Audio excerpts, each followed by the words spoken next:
65 वर्षाच्या एका लिव्हर सिरोसिसच्या पेशंटची शस्त्रक्रिया लिव्हर ट्रान्सप्लांटची टळली. त्यांच्या पोटात इतकं पाणी होतं की त्यांना असं सरळ बसताही येत नव्हतं. पाण्याच्या प्रेशरमुळे त्यांना श्वास घेता यायचा नाही. त्यांना सांगितलं होतं की जसं जसं पाणी साठेल तसं तसं सुई टोचून टॅपिंग करून ते पाणी काढत राहायला लागणार आहे.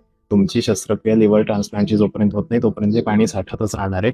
लिव्हर ट्रान्सप्लांट झाल्यावर सुद्धा तुम्हाला नवीन लिव्हर अडॉप्ट करण्यासाठी तुमची इम्युनिटी कमी करण्याची औषधं आणि हे सगळी प्रोसिजर खूप चालू राहील. त्यांना आपण आल्या आल्या आयुर्वेदिक ट्रीटमेंट सुरू केली.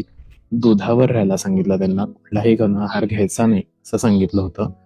पहिल्या आठवड्याभरातच त्यांच्या पोटातलं पूर्ण पाणी निघालं. त्यानंतर त्यांना हळूहळू 15-20 दिवसांनी आपण दोन्ही वेळेच्या जेवणापैकी एक वेळचं हलका आहार असं करत करत आता ते 2 वेळचं जेवण पूर्ण जेवतात आणि त्यांना काहीही त्रास होत नाही. त्यांनी मात्र पहिले 15-20 दिवस खूप डेडिकेटेडली दुधाचा आहार पाळल्यामुळे त्यांना हा रिझल्ट आलेला आहे.